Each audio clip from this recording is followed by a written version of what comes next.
کبھی کبھی زندگی ہمیں ایسے موڑ پر لے آتی ہے جہاں ہر چیز بند لگتی ہے، سامنے اندھیرا ہوتا ہے، پیچھے کوئی سہارا نہیں ہوتا، ہر طرف سے بس ایک سوچ ہوتی ہے، اب کیا ہوگا؟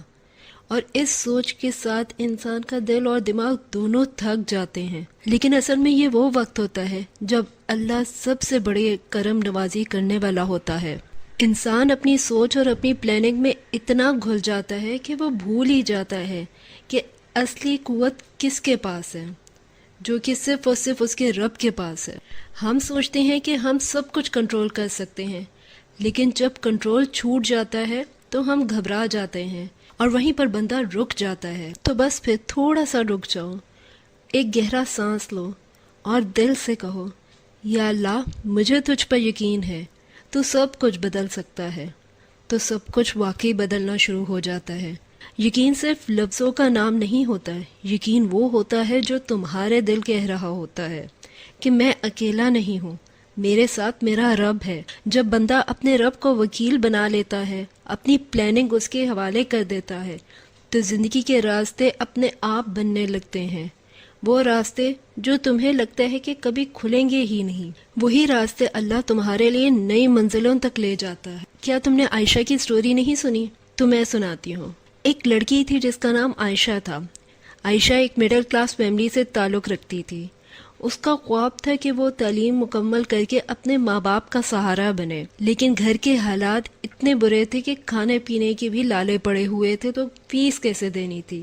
اس کے دوست آگے بڑھ رہے تھے اور تعلیم حاصل کر رہے تھے، وہ دیکھ کر بس چپ سی ہو جاتی تھی۔ ہر طرف سے راستہ بند لگتا تھا۔ عائشہ نے ہر جگہ اپلائی کیا، چھوٹی چھوٹی جابز کی، ٹیوشنز پڑھائیں، لیکن کبھی بھی اتنے پیسے جمع نہ ہو سکے کہ وہ خود فیس دے سکے۔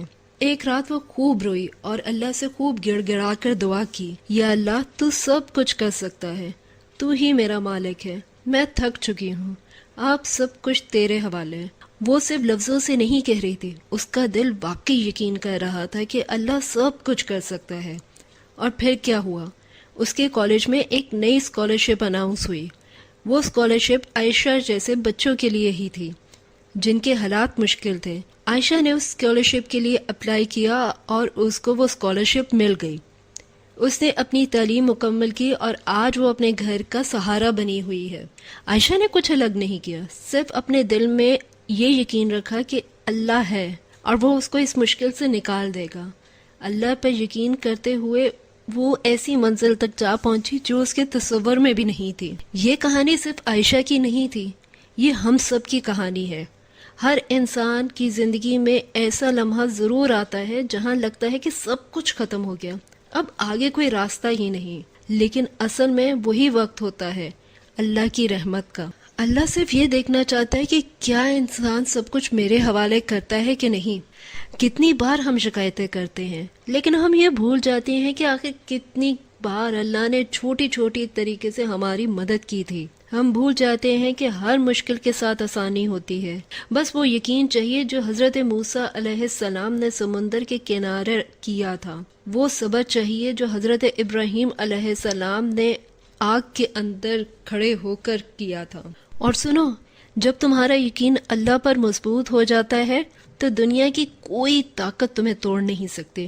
لوگ تمہیں نیچے گرانے کی کوشش کریں گے، حالات تمہیں تھکانے کی کوشش کریں گے، لیکن تمہارے دل میں وہ مضبوطی ہوگی جو صرف اور صرف تمہارے رب نے پیدا کی ہوگی، کیونکہ تمہارے ساتھ تمہارا رب ہے۔ جو لوگ اللہ پہ یقین رکھتے ہیں، اللہ بھی ان کے دل نور سے ضرور بھرتا ہے، ان کا دل ٹوٹنے نہیں دیتا، اور اگر ٹوٹ بھی جائے تو کسی نہ کسی طریقے سے اس کو ضرور جوڑ دیتا ہے۔ ان کے لیے ہر غم ایک نئی منزل بن جاتا ہے، ان کا ہر قدم ایک عبادت بن جاتا ہے۔ وہ ایسے چلتے ہیں کہ ان کے لیے ہر راستہ کھلنا شروع ہو جاتا ہے۔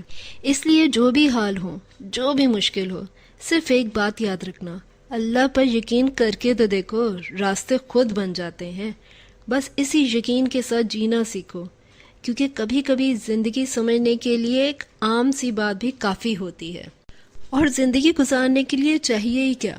بس تھوڑا سا صبر، بہت سارا اللہ پر یقین، تھوڑی سی لیکن مسلسل کی ہوئی کوششیں، اور بس سب مل جاتا ہے، وہ جو تم نے سوچا بھی نہیں ہوتا۔